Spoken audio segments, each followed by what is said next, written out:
สบายดีพอๆกับบ่อไซคือเก่าเนาะมื้อนี้บ่อไซสิมาถามเจ้าของหน้าที่น้ำท่วมคือกันกับบ่อไซเนาะเดี๋ยวสิมาถามความรู้สึกของเพิ่นเป็นจังใดเนาะสบายดีสบายดีเป็นจังไดน้ำท่วมหน้าเจ้าคือเสียหายคือหน้าข่อยอยู่บ่โอ้เสียหายละเสียหายลายหน้าเจ้าจักไหลสิเว้าขึ้นไหลแต่มันบ่ได้มันกระทงหน้า3ทงน่ะสิว่าโอ้สามธงพี่น้องนี่เอาเป็นไหลก็บ่ฮู้ว่ามันหน้าสามธงของเจ้านี่คือว่าน้ำท่วมเบิดน้ำท่วมหมดคือว่าว่านเขาเรียบร้อยหวานเรียบร้อยแต่ตอนนี้คือว่ามีแต่น้ำไว้พุ้ยพร้อมเสียหายไปหลายเติบเลยเนาะมวยเสียหายลายเพราะว่าหวานปุยไปมันก็เขากำลังนอนพอดีนะโอ้กำลังงามเขากำลังงามป้าตัวนี้คือจากปากที่ว่าคนเสียหายกันเพิ่นเฮ็ดหน้าหวาน3ถุงคันต่ำก็20ไร่ได้แล้วเนาะประมาณนี้แหละประมาณน่ะประมาณนี้พี่น้องนะนี่คือหลังเจ้าอยู่นี่คือหน้าเจ้าเนาะนี่คือหลังหน้าเจ้านี่พี่น้องเบิ่งเอานี่คือตอนนี้หันเฮ็ดทั้งบ่ได้แล้วเฮ็ดยังบ่ได้เฮ็ดยังว่าเฮ็ดยังบ่ได้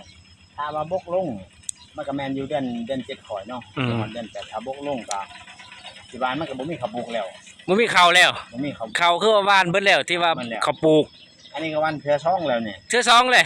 ตอนนั้นมันก็บ่อยากออกบ่ได้บ่แม่นบ่อยากออกก็ล้ำใหม่อีกล้ำใหม่แต่สุดท้ายพอออกแล้วก็น้ำมาท่วมอีกน้ำมาท่วมอีกคือกรรมเวรของเจ้าแท้เนาะก็บ่แม่นดอกจำเป็นเสียมันก็เป็นเบิดเนาะแต่หน้าข่อยก็ยังเบิดเลยพี่น้องเนาะนี่คือปากคนที่เสียหายที่เฮ็ดหน้า3ถุงเนาะคือจังซี่แหละชีวิตชาวนามีการเสี่ยงมันท่วมทุกปีบ่หน้าแบบนี้อันนี้หัน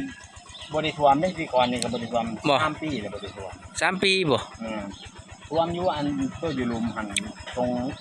งทงนึงที่ว่าอยู่ลุมหันท่วมประจำทุกปีแต่ว่าธงใหญ่คือเทิงสุดเลยนี่น่ะถือว่าเทิงสุดแหละแม่นมันไกลบ้านเด้บ้านโอ้ไกลบ้านเนาะพี่น้องนี่ก็ยังท่วมอีกปีนี้รุนแรงเนาะรุนแรงท่วมแต่เดือน7จังว่าโอ้ปกติน้ำสิท่วมเดือนเต่าเดือน10ปีนี้มาเร็วเดี๋ยวมาเร็วนี่บางคนก็บ่ทันลูกกาดำซ้ำผู้ที่ดำที่เขาดำหน้ากันเกิดทางหน้าน้ำท่วมหมดเลยน้ำท่วมหมดแล้วเอาสมมุติว่านี่น้ำท่วมหมดนี่คิดว่าเขาที่จะว่านนี่มันมีอันเสียหายบ่โอ้ก็อย่าว่า 1,000% พุ่นแหละเสียหายคือว่ายังเสียหายบ่คิดว่ากันท่วมอีกจักมื้อยังสิลงจะคิดว่าในใจเจ้านี่คิดว่าอันนี้บ่นี่มันก็ได้3คืนแล้วเนาะ3คืนเนาะเจ้าคิดว่าสภาพน้ำจังซี่นี่ที่เห็นแล้วข้างหลังเจ้านี่มันสิอีกจักมื้อจังสิแบบนะจังชีวิตน้ำจังซี่นะเฉพาะหน้าคอยเนาะแม่นเฉพาะหน้าคอยมันก็เกือบเทิงสุดแล้วแม่นมันก็ยัง3คืนแล้วนี่คือเบิ่งทางหลังเจ้านี่มีแต่แม่น้ำจังซี่เนาะมึงนี่น้ำเด้อนาอีกสิประมาณอีก2คืนโอ้เขาว่าบ่เป็นทิศพุ่นแหละสิคิดว่ากะสิทยอยลงไปเขาอันนั้นเขาพระภูน่ะแต่อาการตอนนี้เริ่มลงแล้วเฮาขึ้นกว่าเก่าลง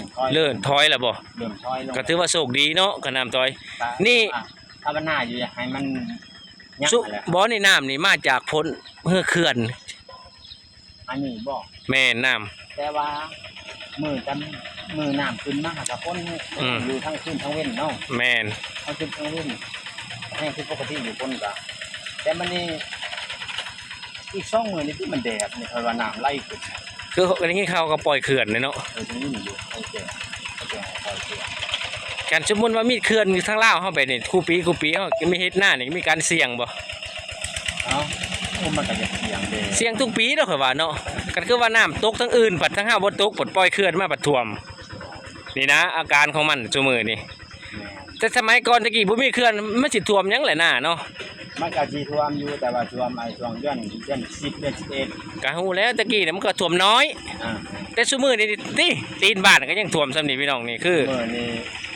พอแต่เกิดมาเดือน7นี่ก็กำลังเฮ็ดเทื่อเดียวเลยนี่บ่ก็จะเกิดไม่ได้ก็จะเกิดมาเฉพาะเดือน7เองเฉพาะหัวปีโอ้โหพี่น้องนี่คือเพิ่นสิว่าเป็นคนที่ว่าหมู่บ้านนี่เนาะก็เพิ่นก็มาเฮ็ดหน้าเป็นเคยเพิ่นน้องเพิ่นเนาะนี่นั่นคือหน้าแม่เฒ่าเพิ่นเป็นเคยก็จำหน้าเพิ่นนั่นแหละว่านเข้าไป3ธง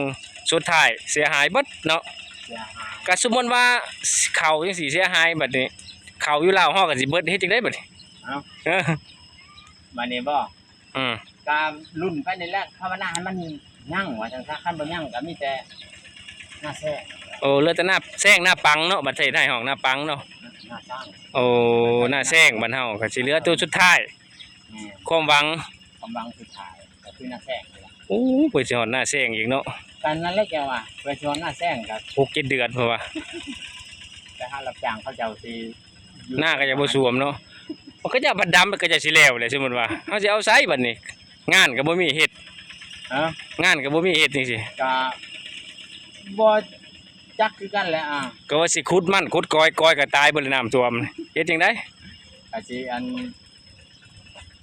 เลี้ยงวัวเลี้ยงควายไปนี่แหละถ้าบ้านบ่ยั่งอีหลีก็สิทะนุถนอมเอาโตสิมันยั่งนั่นแหละ โอ้คันมันเหลือ ถ้ามันเรือ คันบ่เหลือก็แล้วไป ถ้าบ่เรือก็ แล้วแต่เว้นแต่กรรมชะตาของเฮาเนาะ แม่น คือว่าชีวิตของเราคือว่าน้ำธรรมชาติบ่ได้เกิดมาเองเนาะบ่ได้สร้างเองเด้ บ่ได้ตังเอง แต่คือว่าภัยธรรมชาติจากเขื่อนพี่น้องว่าง่ายๆเขื่อนนี่แหละที่เฮ็ดให้น้ำท่วมพี่น้องถ้าแม่น้ำพ้นนี่ก็คือ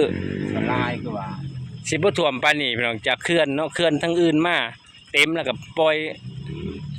ลงมาทางอื่นจังซี่เนาะ แม่ ผลสุดท้ายคือหน้าเฮาเสียหายถ้าคนมาซอยเฮาก็บ่ฮู้ว่ามื้อใดเนาะเฮาก็ค่อยๆท่าเบิ่ง ไปซอยก็ให้ซอยไปในข้าวปลูกนี่แห เอ ละ ออยากได้เข้ามานี่แหละเนาะกันซอยมาม่าปลากระป๋องสละปอง2ปองก็บ่อยากได้ปานใดเลย ด้วยเป็นในข้าวปลูกนี่นะมาหวาน เออ ต้นปีอยู่ คือว่าเนาะบ่ แม่นถ้าว่าคิดบ่ใส่อันคือถ้าซอยได้อะข้าวปลูกนี่ครับ โอ้ย เนาะ ขนาดแล้วกัน หัวเธอบ่ได้ใจดีเห็นคลิปนี่เนาะนี่เป็นวันที่เท่าไหร่นี่น้ำท่วมนี่ที่5นี่เนาะที่ขึ้นแรกๆนี่ที่4ที่5แล้วมั้งนี่ 3 3มื้อบ่ 3แล้วก็นี่3นี่สำนี่แหละ คือยังบ่ได้มีแววเนาะเนี่ยกำลังลงน้อยเดียว มัน5มื้อพอเขาใส่ผู้อย่างที่ นั่นติอาการของมันเนาะ เขาอ่อน รวมเบิดนี่คือว่า5วันแล้วเนาะ บ่3แต่ว่าถ้าให้วิธีนี่ประมาณ5 โอ้ขอว่าบ่เหลืออีกกว่าหันอีก6-7 มื้อ8มื้อเป็นทิศหูยังน้ำมันคือเบิ่งน้ำแม่น้ำใหญ่ บ่พอสิว่าฉันห้ามนอยากสูงไงตัวนี้ ๆ แต่พอเข้าอยู่ลุมพันระดับ10 คันของเจ้านี่สิลงเร็วบ่ยักนี่เห็นกันแท้หน้าแน่แหละเนาะ เริ่มเห็นว่าแต่ผู้อยู่ลุมพันแล้วก็น่าสิน่าเห็นใจเขาอีกตัวนะครับ อืม คือว่าในช่วงนี้ช่วยเหลือตัวเองไปก่อน ลำบากเนาะ ลำบาก ลำบากได้น้ำท่วม พุ่นยังบ่ใกล้ๆเลยพวก มึงเนี่ยผู้ เขาโอ้ย โอ้น้ำท่วมเลยพี่น้องนี่น้ำท่วมมีแต่น้ำเลยแถวนี้พี่เบิ่งเอาน้ำเนาะพี่เสียหายเบิด แต้มบาทได้เนี่ยหาเบิ่งดู ขนาดตีนบ้านนี่พี่น้องเนาะ แต้มบาทเนี่ยไปบ่บ้านให้เพิ่นเบิ่งเลย ผู้ เพิ่นสิ ทางบ้านผู้ มีแต่น้ำพี่น้องผู้ อันนี้คือ คือว่าสูงที่สุดเลยนี่พี่น้องนะนี่คือว่านี่หน้าต่ำที่ว่าต่ำคือว่าสูงที่กว่าหมู่ได้ซ้ำนี่ก็ได้เนาะ ให้บอกบ้านนี่บ่ ก็บอกกันต้องวาย